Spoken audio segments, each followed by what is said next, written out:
When my entitled daughter-in-law saw me at my granddaughter's wedding, she screamed, "This old shrew wasn't on the guest list. You let anyone walk in here? Get the owner now." I stayed silent. The manager turned to me. "Mrs. Anderson, shall I cancel their event at your country club?" Their jaws dropped. "If you're watching this, subscribe and let me know where you're watching from. Let me paint you the picture of how we got to this delicious moment. My name is Margaret Anderson. I'm 68 years old, and I've been dealing with Jennifer's entitled attitude for the past 7 years since she convinced my son Robert to cut me out of their lives. But this particular Saturday in October was different. This was the day she finally went too far. The wedding was at Willowbrook Country Club, the most exclusive venue in our county.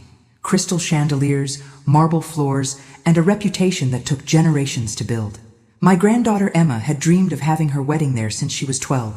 When she got engaged 6 months ago, she'd secretly called me, tears in her voice, saying she'd never be able to afford her dream venue. What Jennifer didn't know was that Emma and I had been maintaining a close relationship for the past 7 years. What Jennifer also didn't know was that when Emma told me months ago about wanting to get married at Willowbrook someday, I'd quietly started making arrangements to ensure my granddaughter could have her dream venue. When Emma called me last week to invite me to the wedding, I was already prepared to make sure everything would be perfect. I'd arrived fashionably on time, wearing my best navy dress and the pearl earrings Emma had given me for my birthday. Emma looked radiant in her grandmother's restored lace gown, the one I'd worn 35 years ago and had secretly preserved for this day. The ceremony had been beautiful, and now guests were mingling in the grand ballroom, champagne glasses clinking, laughter filling the air. That's when Jennifer spotted me. She'd been holding court near the head table, regaling some poor souls with stories about how she'd personally convinced the club management to accommodate their special requests. Her voice carried that particular tone she used when she wanted everyone to know how important she was. Then her eyes landed on me, and her expression changed completely. The practiced smile vanished, replaced by something cold and calculating. She excused herself from her audience and marched across the room with the determination of a woman on a mission. "Margaret," she said, her voice dripping with false sweetness, "I wasn't expecting to see you here." I took a sip of my champagne, savoring both the excellent vintage and the moment. "Hello, Jennifer. Beautiful wedding, isn't it?" Her smile tightened. "Yes, well, Robert and I worked very hard to make sure everything was perfect. This venue doesn't accept just anyone, you know." The condescension in her voice was nothing new. For 7 years, during our brief encounters at family events, Emma secretly arranged she'd been making little comments, subtle digs designed to remind me that she considered herself superior. Usually, I let them slide. Today felt different. "I'm sure you did work very hard," I agreed mildly. Something in my tone must have irritated her because her mask slipped further. "Actually, Margaret, I need to ask you something. How exactly did you get in here? I have the final guest list, and I don't recall adding your name." Several nearby guests had started to notice our conversation. I could feel their attention shifting toward us, that particular energy that signals drama brewing. "Emma invited me," I said simply. "Emma?" Jennifer's voice went up an octave. "Emma doesn't manage the guest list. I handled all the invitations personally, every single one." That's when I realized what was happening. Jennifer hadn't just forgotten to invite me, she'd deliberately excluded me from my own granddaughter's wedding, probably never even thinking to ask Emma if she wanted her grandmother there. The hurt hit me first, sharp and unexpected, but it was quickly followed by something else entirely. A cold, clear anticipation that I hadn't felt in 2 years. What happened next was 7 years of accumulated slights and insults finally reaching their breaking point. "I think there's been some mistake," I said, my voice still calm despite the anticipation building inside me. "Perhaps you should check with Emma." Jennifer's laugh was sharp enough to cut glass. "Oh, please, Emma was far too busy with dress fittings and flower arrangements to worry about every tiny detail. I handled the guest list myself, and I can assure you that I know exactly who belongs here and who doesn't." The conversation was definitely drawing attention now. I could see Robert across the room, deep in conversation with the photographer, completely oblivious to the scene his wife was creating. Emma was somewhere on the dance floor with her new husband, lost in newlywed bliss. "Tiny detail," I repeated quietly. "Is that what I am to you, Jennifer?" For just a moment, her facade cracked completely. "Look, Margaret, I know this might hurt your feelings, but this is a sophisticated venue with a certain caliber of guests. We needed to be selective. The implication hung in the air between us like a toxic cloud. According to Jennifer, I wasn't sophisticated enough for my granddaughter's wedding. I wasn't the right caliber of guest. A waiter passed by with a tray of champagne, and I helped myself to a fresh glass. I needed a moment to think, to savor this moment before I revealed what I knew was coming. The old Margaret would have quietly excused herself, perhaps made some excuse about not feeling well. She would have called a taxi and slipped out the back door, nursing her wounded pride in private. But the woman standing here tonight wasn't the same person who'd been quietly taking Jennifer's abuse for 7 years. This woman had been planning for this moment ever since she'd won $53 million in the state lottery 2 years ago. You know what, Jennifer? I said, setting down my glass with deliberate precision. You're absolutely right. This is a sophisticated venue, and they do maintain certain standards. She looked surprised by my agreement, then pleased. I'm glad you understand. I'm sure Emma will want to take you to lunch next week to celebrate privately. Oh, I understand perfectly, I continued. In fact, I think I should probably speak to someone in management about this situation. Make sure everyone knows exactly where they stand. Jennifer's smile grew wider. What a wonderful idea. I'm sure they'll be very professional about helping you find the exit. That's when she made the mistake that would haunt her for the rest of her life. Instead of letting me walk away quietly, instead of accepting that I was graciously admitting defeat, she decided to twist the knife. You know, Margaret, she said, loud enough for the growing circle of eavesdroppers to hear, I think this might be for the best. These kinds of events can be overwhelming for people your age. All the noise, the crowds, the late hours. Really, you'd probably be more comfortable at home with your little television programs and your coupon clipping. The condescension in her voice was breathtaking. She wasn't just dismissing me. She was painting me as a doddering old woman who couldn't handle adult social situations and lived on Social Security. And besides, she continued, apparently not content with mere condescension, I'm sure you have better things to do with your limited resources than trying to keep up with events that are frankly above your means. That last comment revealed something crucial. Jennifer thought I was some pathetic widow scraping by on a pension, desperately trying to crash upscale events I couldn't afford. She had no idea what my actual financial situation was because she'd never bothered to ask. She'd never bothered to learn anything real about me at all. You're absolutely right, I said, my voice growing stronger. I should definitely speak to management. In fact, I think I'll ask for the owner personally. Jennifer's eyes lit up with malicious glee. Perfect.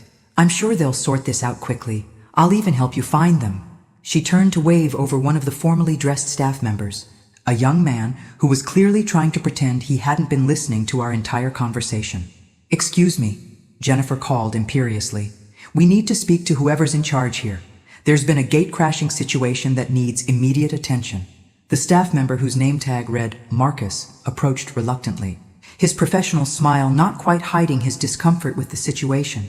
Jennifer, however, was practically glowing with anticipation. She'd positioned herself slightly behind me, as if ready to watch me be escorted out in disgrace. Of course, ma'am, Marcus said diplomatically. If you'd like to speak with management, I can certainly arrange that. Perhaps we could step into the office where it's more private. Oh no, Jennifer interrupted smoothly. I think it's better if we handle this right here. Transparency, you know. Everyone should see how professionally your establishment deals with uninvited guests. The word uninvited dripped with such venom that several guests actually stepped back. I could see faces in the crowd, people I'd known for years, friends from the garden club, neighbors, family friends. They were watching this public humiliation with a mixture of embarrassment and curiosity. Robert was still nowhere to be seen, probably discussing golf with Emma's new father-in-law. My granddaughter was spinning on the dance floor, completely unaware that her grandmother was being treated like a common trespasser at her own wedding. Mrs. Anderson, Marcus said carefully, and I noticed Jennifer's sharp intake of breath at the use of my name. He clearly recognized me as the owner, but was maintaining professional discretion. Would you prefer I call Mr. Phillips directly, or would you like to wait for him to make his regular rounds? Mr. Phillips? Jennifer's voice had gone up an octave. Who is Mr. Phillips? The club manager, Marcus explained, though he was looking at me with an expression that seemed almost knowing. He should be here shortly. He always checks on major events personally. Perfect, Jennifer declared. Mr. Phillips can sort this whole thing out. I'm sure he'll be very interested to know that uninvited guests are somehow getting past your security. What she didn't notice, but I certainly did, was the way Marcus's jaw tightened at her tone. The way his professional smile became slightly more forced. Jennifer was making assumptions about her importance that were about to prove problematic. In the meantime, she continued, perhaps this person could wait somewhere less visible? We have photographers documenting the evening. And I'm sure you understand that we can't have inappropriate individuals in the background of the official photos. Inappropriate individuals. The phrase hung in the air like a challenge. I'd been holding my tongue, letting Jennifer dig her hole deeper and deeper, but that phrase pushed me past my limit. Not because it hurt, but because it was time to begin revealing just how spectacularly wrong she was about everything. Jennifer, I said quietly, are you quite sure you want to continue this conversation in public? Something in my tone made her pause. For just a moment I saw uncertainty flicker across her face, but her pride and her audience wouldn't let her back down. I'm simply trying to protect the dignity of this event, she said, raising her chin. Emma deserves to have her special day respected. Emma deserves better than this, I agreed. She deserves better than having her grandmother publicly humiliated at her own wedding. Her grandmother was invited, Jennifer shot back. You, however, were not. That's when I saw him. Robert, finally breaking away from his conversation, heading in our direction with a confused expression. He'd clearly noticed the crowd gathering and was coming to investigate. This was going to be interesting. Was my own son going to support his wife's cruelty? Or was he going to remember that I was his mother? Mom? Robert called out as he approached. What's going on here? Jennifer immediately turned to him, her expression shifting to wounded innocence. Oh, Robert, thank goodness. Your mother is here, and she seems confused about the guest arrangements. I've been trying to explain gently that there's been some kind of misunderstanding. I watched my son's face carefully, looking for any sign of what he truly knew. Had Jennifer really convinced him to exclude his own mother from the wedding? Or had she acted on her own? Mom, Robert said slowly. We haven't really talked in 7 years, I finished for him. Not since Jennifer decided our family would be better off without me in it. Robert's face went through several expressions in rapid succession: confusion, guilt, and then something that looked suspiciously like relief mixed with apprehension. Jennifer, he said carefully, didn't we discuss inviting Mom? Jennifer's confidence wavered slightly. We talked about it, but you said yourself that she probably wouldn't want to come, that it might be awkward given our history. What I said, Robert replied, his voice getting firmer, was that I hoped she would want to come despite our problems. I never said not to invite her. Before Jennifer could respond, Marcus cleared his throat respectfully. Excuse me, but Mr. Phillips is here now if you'd still like to speak with him. I turned to see a distinguished man in his 50s approaching our group. He wore the confident bearing of someone accustomed to managing difficult situations and demanding clients. Jennifer straightened immediately, preparing to present her case to the authority figure who would surely vindicate her position. Mr. Phillips, she said with renewed confidence, thank you for coming. We have a situation here that requires your immediate attention. This was it. The moment I'd been waiting for since I'd written the check to purchase Willowbrook Country Club 13 months ago. Mr. Phillips approached with the measured pace of a man who dealt with 1,000 similar situations. His silver hair was perfectly styled, his suit impeccably tailored, and his expression professionally neutral. This was clearly someone who knew how to handle difficult guests without breaking a sweat. Good evening, he said smoothly. I understand there's some concern about the guest arrangements? Jennifer stepped forward immediately, assuming the role of wronged party. Yes, there absolutely is. This woman, she gestured toward me, claims she has a right to be here, but she's definitely not on our authorized guest list. I personally managed every invitation, and I can guarantee you she wasn't included. Mr. Phillips nodded thoughtfully, then turned his attention to me. And you are? Margaret Anderson, I replied simply. I watched his face carefully as I said my name. What I saw was exactly what I'd expected, a brief tightening around his eyes, followed by something that might have been suppressed amusement. I see, he said carefully. And Mrs. Anderson, you believe you should be on the guest list for this event? I believe, I said clearly, that I have every right to be here tonight. Jennifer made an exasperated sound. Right? What right could she possibly have? This is a private event at an exclusive venue. You can't just walk in because you feel like attending a party. That's quite true, Mr. Phillips agreed. Willowbrook does maintain very strict policies about event attendance. Jennifer practically preened at his validation. Exactly. I'm sure you can see how awkward this is for everyone involved. Perhaps if security could escort her out discreetly? Robert was looking increasingly uncomfortable, glancing between his wife and his mother with growing distress. Jennifer, maybe we should discuss this privately before involving security. There's nothing to discuss, Jennifer snapped. She doesn't belong here, and I won't have Emma's perfect wedding ruined by some uninvited drama. That's when Mr. Phillips surprised everyone by asking the question I'd been hoping for. Actually, he said thoughtfully, before we make any decisions about Mrs. Anderson's status, perhaps I should clarify something. Mrs. Anderson, when you say you have a right to be here, are you referring to a specific invitation? Or something else? The question was asked with such careful precision that I knew he understood exactly what was happening. But he was giving me the opportunity to reveal the truth on my own terms. Something else, I confirmed. Jennifer rolled her eyes dramatically. Oh, please. What could possibly give her more right to be here than the actual paying customers? The crowd around us had grown larger, and I could see Emma's new husband whispering in her ear, pointing in our direction. My granddaughter's face went from confusion to concern as she realized her grandmother was at the center of some kind of commotion. Jennifer, I said quietly, are you absolutely certain you want to continue this line of questioning? For the first time since this confrontation began, I saw genuine uncertainty flicker across her face, but she was too far in now, too committed to her performance. I want this sorted out immediately, she declared. Mr. Phillips, I insist that you remove this person from the premises right now. Mr. Phillips looked around at the growing crowd, then back at Jennifer. Ma'am, I appreciate your concern for the event's integrity. However, before I take any action, I need to ask you directly, are you the party responsible for this evening's charges? Of course I am, Jennifer said proudly. My husband and I personally guaranteed payment for this entire event. Every detail, every expense, every accommodation. I see. And you're confident in your authority to determine who may or may not attend? Absolutely. This is our event, at our expense, with our guest list. Mr. Phillips nodded slowly, then turned to me with what I was now certain was barely contained amusement. Mrs. Anderson, would you like to clarify your relationship to this venue? This was it. The moment I'd been building toward for the past 20 minutes. The moment when Jennifer's arrogance and cruelty would finally catch up with her. Certainly, I said, my voice carrying clearly across the now silent ballroom. I own it. The silence that followed was so complete I could hear the jazz quartet still playing softly in the corner, completely oblivious to the drama unfolding 20 feet away.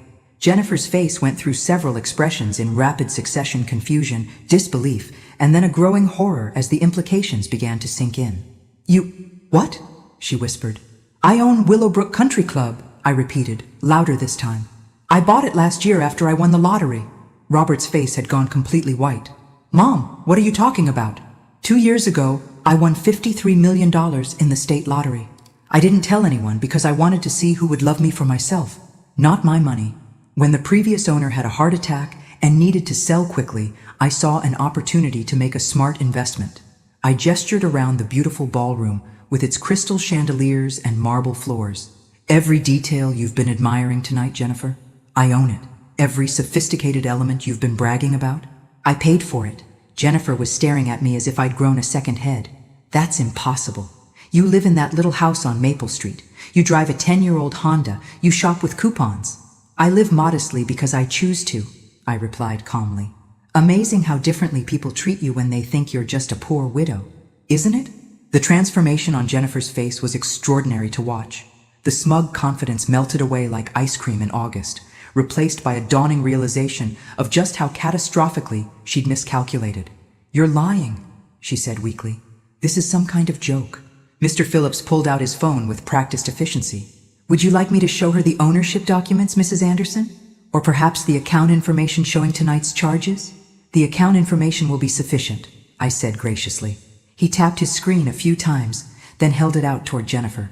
As you can see, tonight's event is being billed to Anderson Holdings, LLC. Mrs. Anderson's company has been our primary account holder since the acquisition.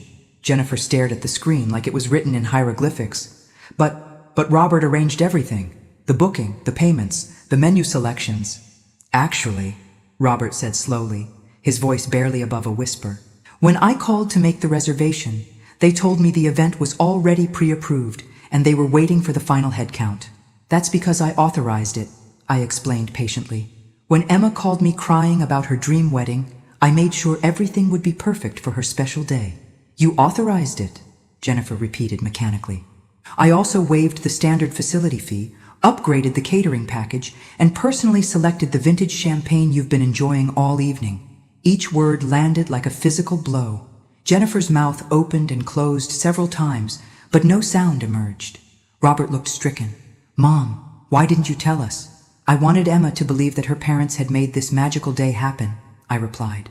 I thought it would mean more to her if she believed you had moved heaven and earth to give her the perfect wedding. The crowd was growing restless, sensing that the climax of this drama was still coming. Emma and her new husband had made their way closer. Emma's face, a mask of growing horror as she began to understand what her mother had done. Grandma? Emma's voice was small and frightened. What's happening? Before I could answer, Jennifer seemed to find her voice again.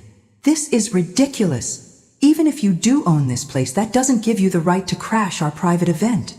The audacity was breathtaking, even faced with undeniable proof. She was doubling down. Our private event, I repeated thoughtfully. Jennifer, would you like to know how much tonight is costing? I already know how much it's costing, she snapped. We're paying for it. Actually, you're not. Your portion covers the basic rental fee for the ballroom. I'm covering everything else, the upgraded catering, the premium bar service, the enhanced floral arrangements, the additional staff, the extended hours. Your contribution covers about 18% of tonight's actual costs. Robert's face went from white to green. How much are we talking about, Mom? The total bill for tonight will be approximately $47,000. The number hung in the air like a thunderclap.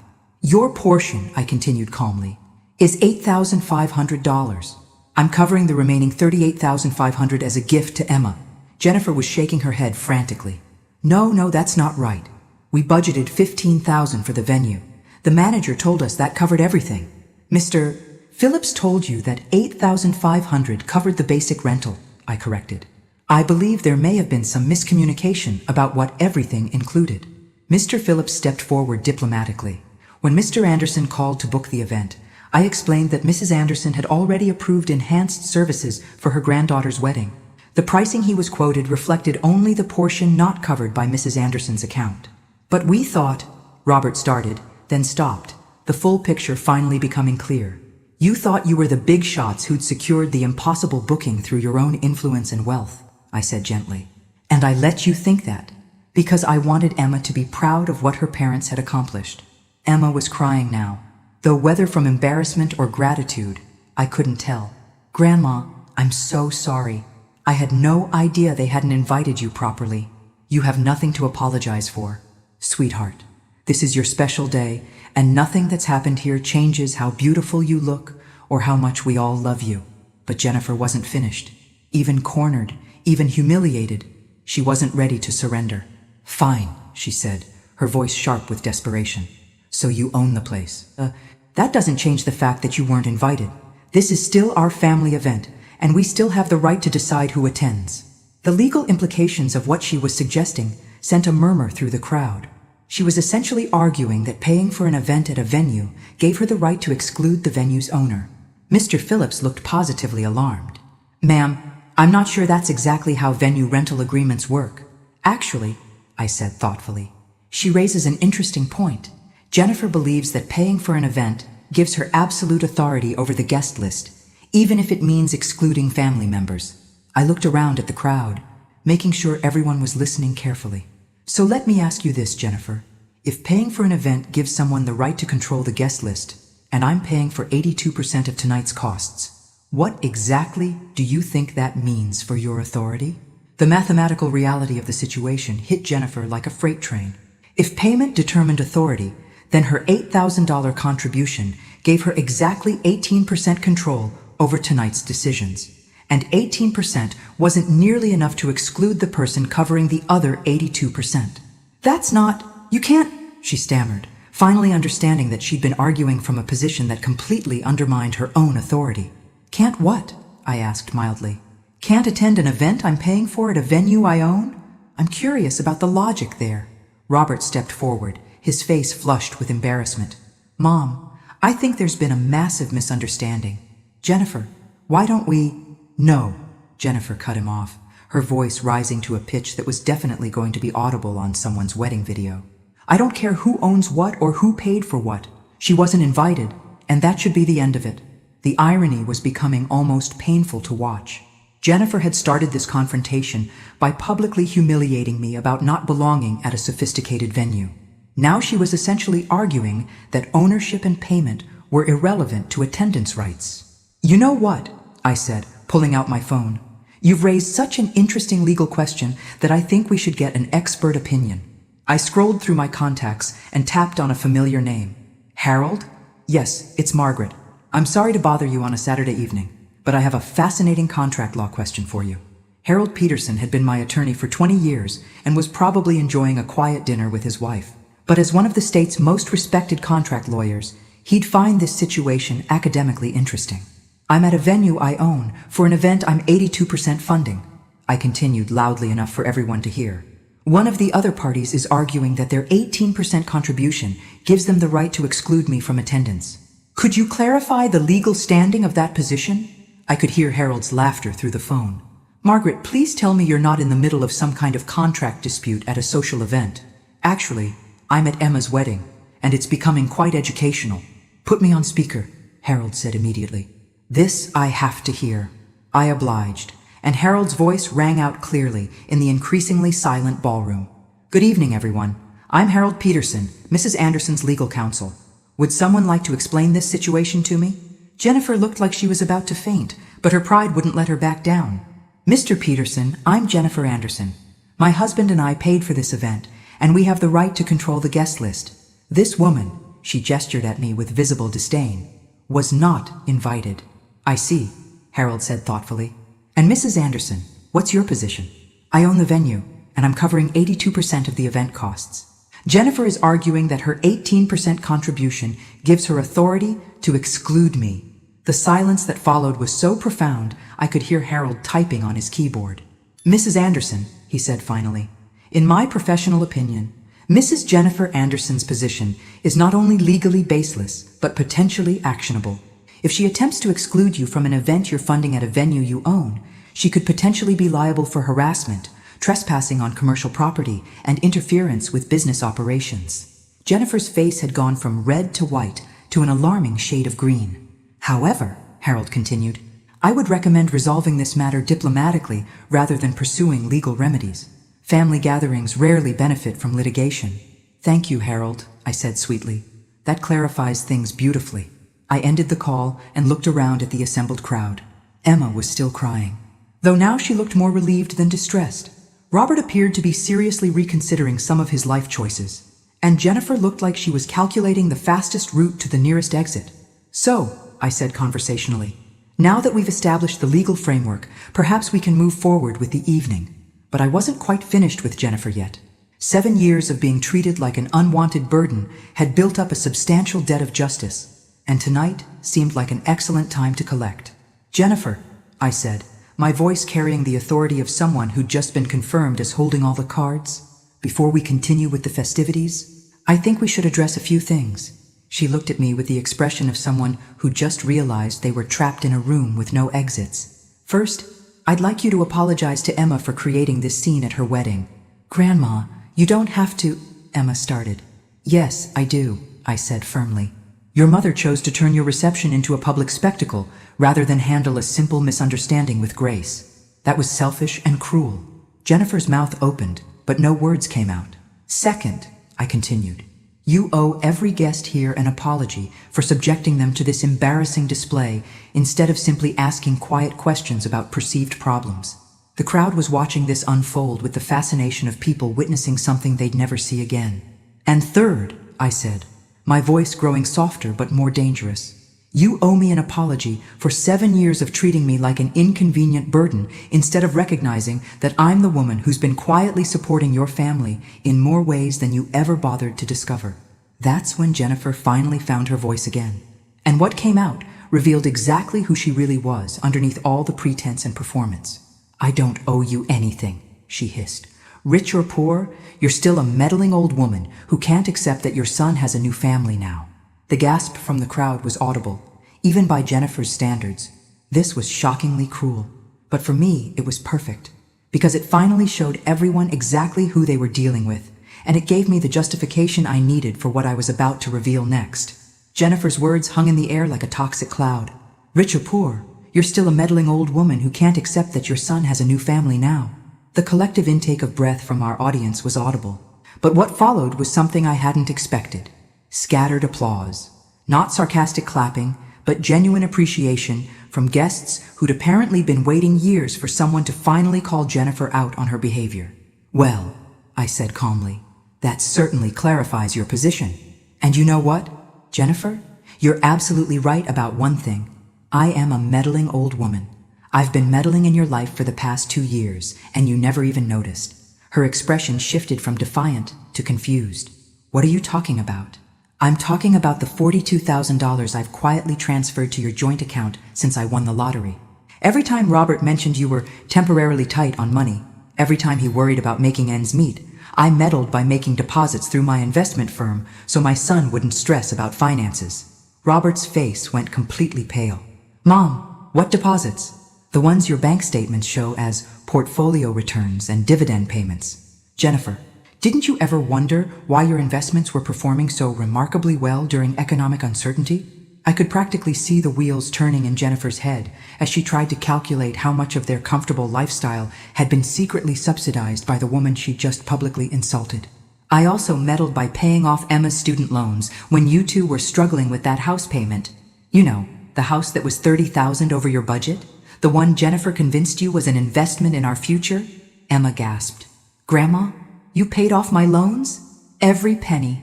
"Sweetheart, after I won the lottery, I set up an anonymous loan forgiveness program that mysteriously selected you. Your parents thought you'd been chosen for some merit-based program. I may have encouraged that misconception." Jennifer was now looking around the crowd with growing panic, finally understanding that this wasn't just about tonight's wedding. This was about 2 years of secrets coming to light in the most public way possible. "And I meddled by co-signing Robert's business expansion loan when the bank wanted additional collateral. You know, the expansion that doubled his income and allowed you to quit your job to focus on personal enrichment activities." The personal enrichment comment hit its mark. Jennifer's idea of enrichment involved yoga retreats and wine tasting courses while Robert worked 60-hour weeks. "But my most significant meddling," I continued, savoring every word, "was paying for your country club membership when your application was initially declined." If Jennifer's face got any whiter, she was going to need medical attention. "Declined?" Robert whispered. "Oh yes, the membership committee had some concerns about Jennifer's references. Apparently several people had shared stories about her behavior at social events, but I wrote a personal recommendation and covered the initiation fees. All because I wanted my son's wife to feel accepted in the community." The crowd was now openly staring at Jennifer, and several club members looked like they were remembering specific incidents that had contributed to those concerns. "You're lying," Jennifer said weakly, but her heart wasn't in it anymore.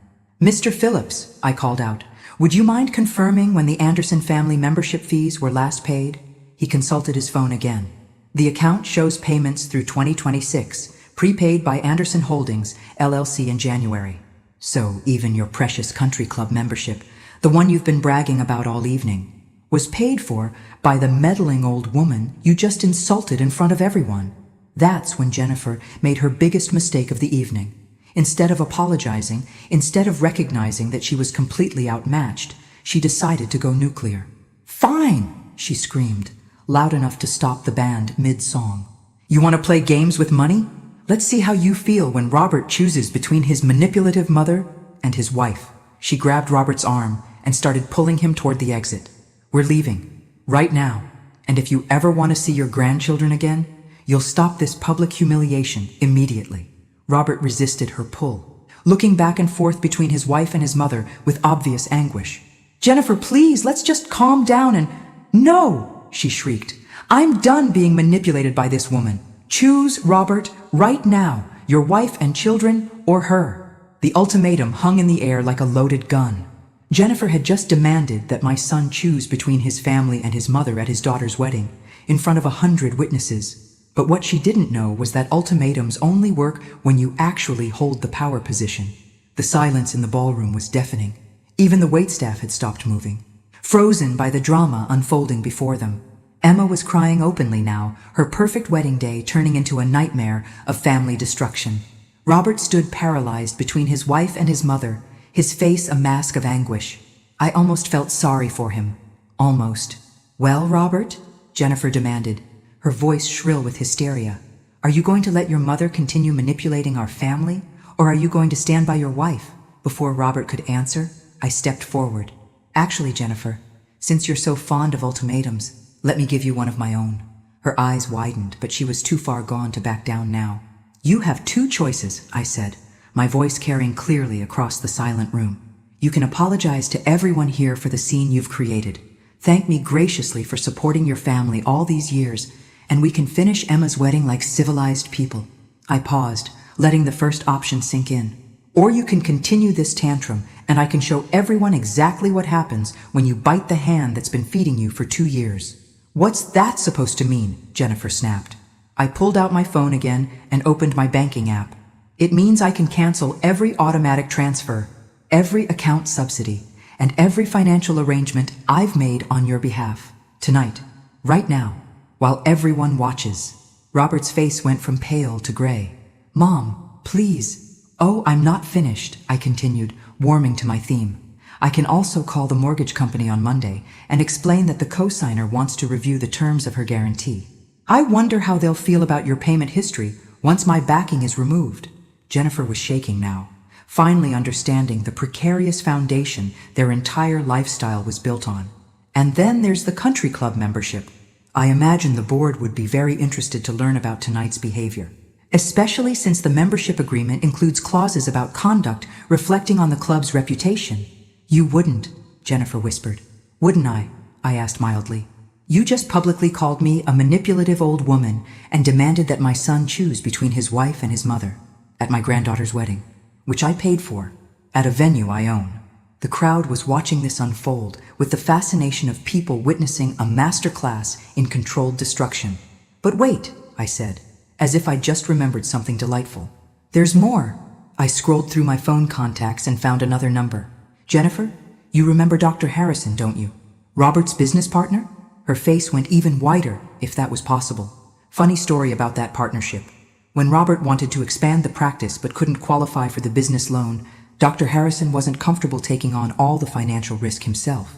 So I provided the collateral, after my lottery win, of course." I let that sink in for a moment.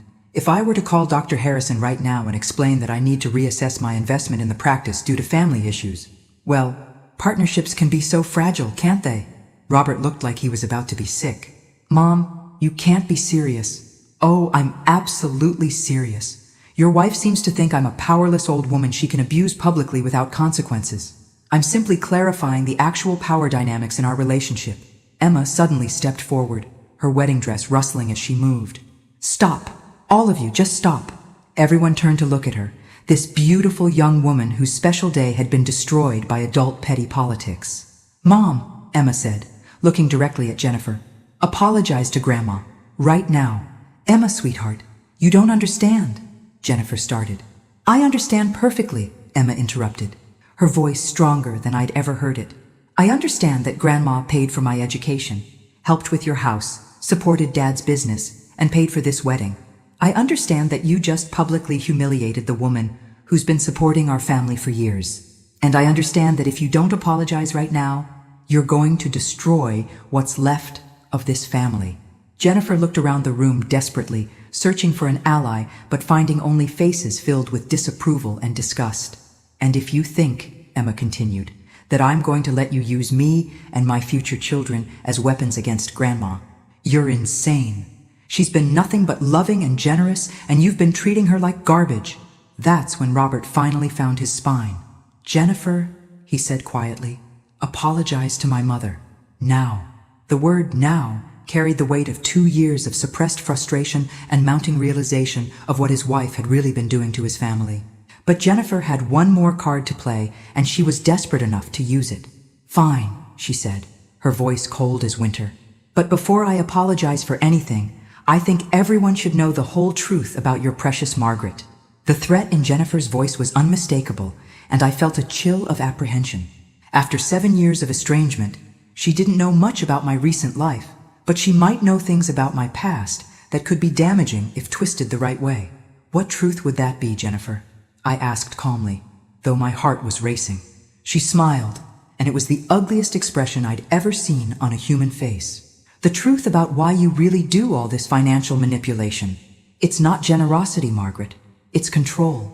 You're a lonely old woman who buys people's affection because you know they don't actually want you around.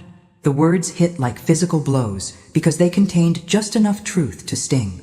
I did sometimes wonder if my help was appreciated or simply tolerated. You want to know what Robert really says about you when you're not around? Jennifer continued, emboldened by my silence. He calls you the guilt machine, always showing up with solutions to problems nobody asked you to solve, always making everyone feel obligated to include you in things. Robert's face was frozen in horror. Jennifer, don't. No, I think it's time for some honesty. She pressed on. Tell her, Robert. Tell her about Christmas dinner when you said you wished she'd just let you handle your own problems for once, instead of swooping in with her checkbook. Each word was calculated to wound, and I won't lie, they were hitting their marks. But something interesting was happening in the crowd around us. Instead of nodding in agreement, people were looking increasingly disgusted with Jennifer's cruelty. Tell her about how you said her constant financial help makes you feel like a failure as a provider. Jennifer continued relentlessly. Tell her how you said she uses money to make everyone dance to her tune. Robert was shaking his head frantically. Those weren't, you're taking things out of context. Am I? Jennifer laughed bitterly. Or am I finally saying what everyone's been thinking for years? That Margaret Anderson is a lonely old woman who can't stand not being the center of attention? That's when something unexpected happened. Harold Peterson, my attorney, spoke up from the crowd. He'd apparently arrived during the drama and had been quietly listening. Mrs. Jennifer Anderson, he said clearly, I think you should stop talking now. Jennifer whirled around to face him. Excuse me? As Mrs. Anderson's legal counsel, I'm advising you that your current statements could be construed as defamatory, and they're being made in front of numerous witnesses. I'm just telling the truth, Jennifer protested. Actually, Harold continued, you're making claims about Mrs. Anderson's motivations that you have no way of substantiating. More importantly, you're doing so in a manner designed to cause emotional distress and damage her reputation. She's my mother-in-law. I have the right to... You have the right to remain silent, Harold interrupted smoothly, which I would strongly recommend you exercise immediately. But Jennifer was beyond rational thinking now. 7 years of resentment and frustration were pouring out in a toxic flood. You want to know the real truth? She screamed. The truth is that Margaret has been playing puppet master with our lives since the day she won that lottery. Every gift, every payment, every generous gesture comes with strings attached. She's been buying our compliance for years. That's enough. Emma's voice cut through her mother's tirade like a knife. Mom, you need to stop this right now. But Jennifer was in full meltdown mode. No, Emma, you need to hear this. Your grandmother isn't the saint you think she is. She's a controlling, manipulative woman who... Who what? Emma interrupted, her voice dangerously quiet. Who paid for my education so I wouldn't graduate with debt? Who made sure Dad's business succeeded so we'd have financial security? Who's been quietly taking care of our family for years while asking for nothing in return except basic respect? Jennifer's mouth opened and closed like a fish out of water. You know what I think? Emma continued, her voice growing stronger. I think you're angry because Grandma's generosity makes your selfishness look even worse by comparison. I think you've been taking advantage of her kindness for years, and now you're embarrassed that everyone can see it. That's not...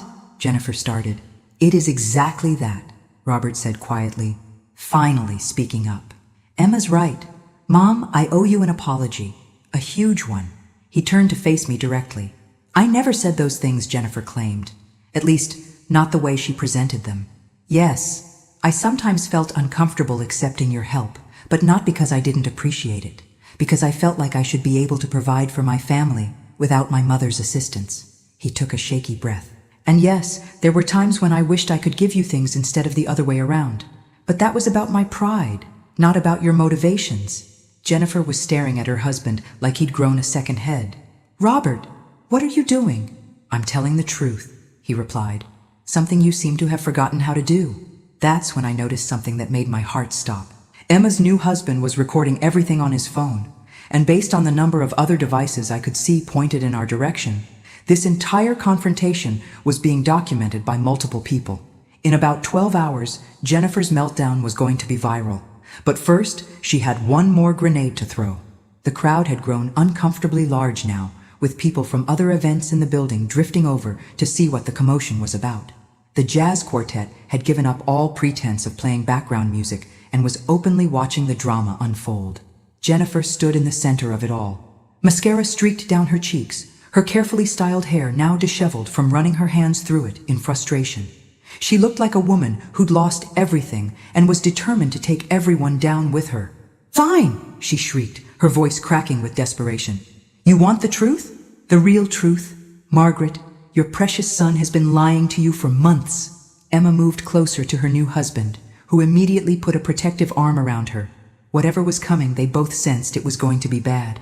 "What are you talking about, Jennifer?" I asked, though I had a sinking feeling I didn't want to know.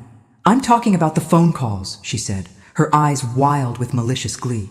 "The secret meetings, the lies about where he's been spending his evenings."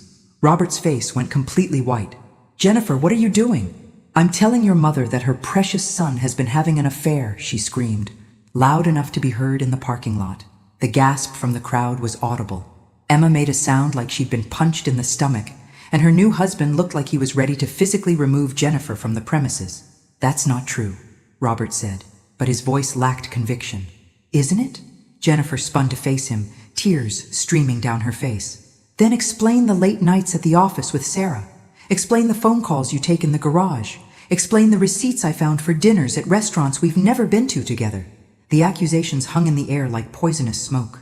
I could see guests pulling out their phones, probably texting friends about the scandal they were witnessing. "Jennifer," Robert said quietly, "you don't know what you're talking about." "Don't I?" she laughed, but there was no humor in it. "I've been living with this for months, Robert, pretending I didn't notice. Pretending I didn't care. But I'm done pretending." That's when Dr. Harrison stepped forward from the crowd.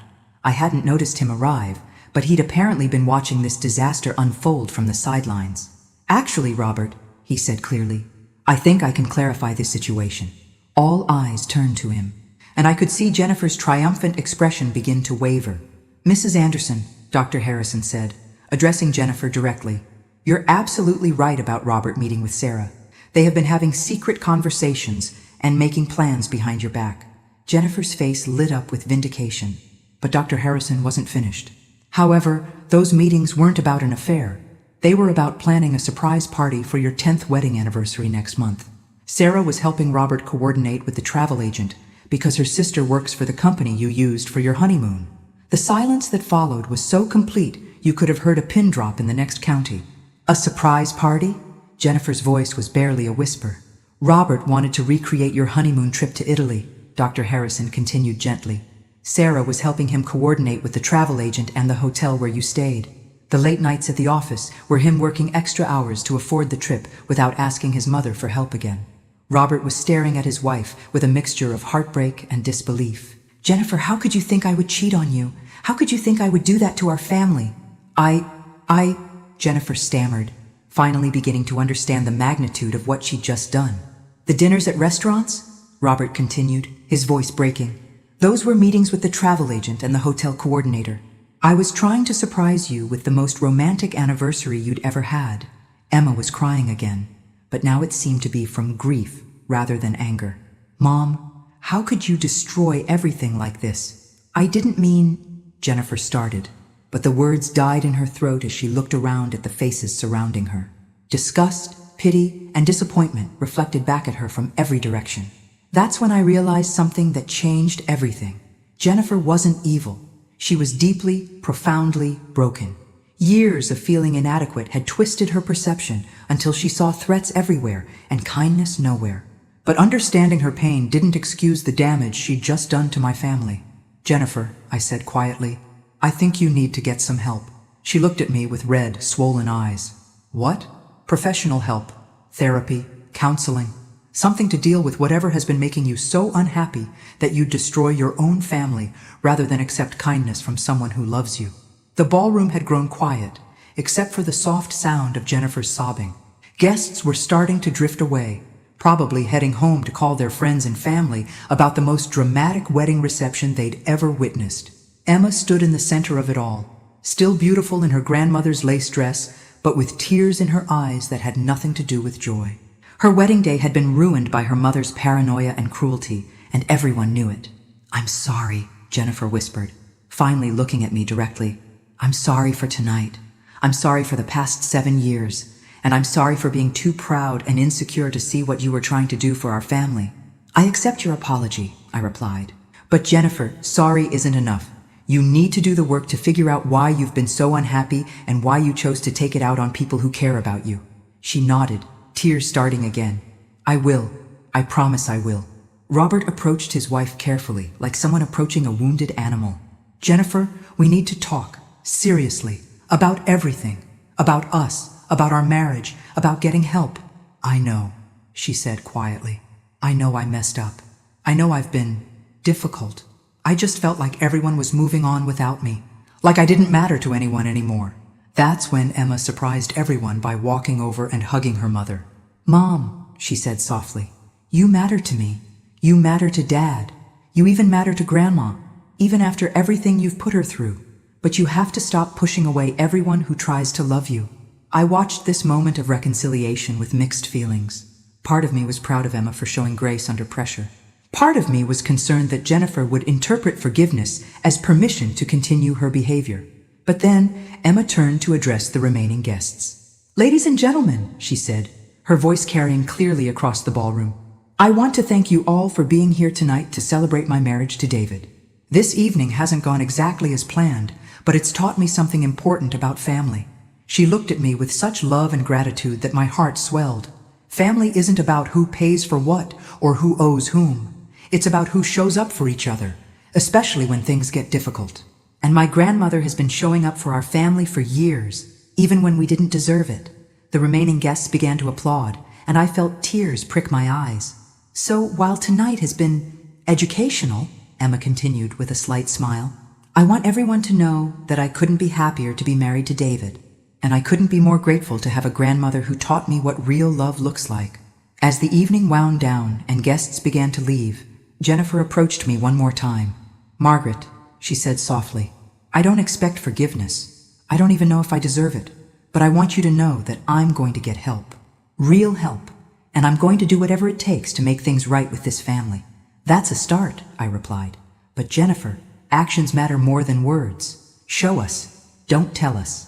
She nodded and walked away to find Robert, who was standing by the windows looking out at the garden. Emma and David came over to say goodbye, and Emma hugged me tightly. "Thank you, Grandma," she whispered, "for everything. For the wedding, for college, for never giving up on our family even when we gave up on you." "Thank you for being brave enough to invite me," I replied, "and for standing up for what's right, even when it was hard." As I drove home that night, I reflected on what had happened. 7 years of family dysfunction had exploded in the most public way possible. But maybe that's what was needed. Maybe some wounds have to be opened before they can properly heal. My phone buzzed with a text from Emma. "Thank you for making my wedding unforgettable. Not for the drama, but for showing me what it looks like when someone stands up for themselves with grace and strength. I love you, Grandma." I smiled as I pulled into my driveway. The little house on Maple Street had never looked more welcoming. Tomorrow, I'd call Harold about setting up a college scholarship fund in Emma's name. Next week, I'd look into family therapy resources for Robert and Jennifer. But tonight, I was going to sit on my porch with a cup of tea and enjoy the quiet satisfaction of knowing that sometimes the best revenge is simply refusing to be treated poorly. After all, at 68 years old, I'd finally learned that respect isn't something you can buy with kindness or money. It's something you have to demand for yourself. And demand it I had. The lottery had given me financial freedom, but tonight had given me something even more valuable. The knowledge that I didn't have to accept mistreatment from anyone, family included. Some might call what happened tonight dramatic or over the top. I prefer to think of it as educational. Jennifer learned that actions have consequences. Robert learned that enabling bad behavior helps no one. And Emma learned that standing up for what's right is always worth doing, even when it's difficult. As for me, I learned that sometimes the most generous thing you can do for someone is refuse to enable their worst impulses. Love doesn't mean accepting abuse. Love means caring enough to demand better. And that, I thought as I sipped my tea under the stars, was a lesson worth $53 million. Thanks for listening. Don't forget to subscribe and feel free to share your story in the comments. Your voice matters.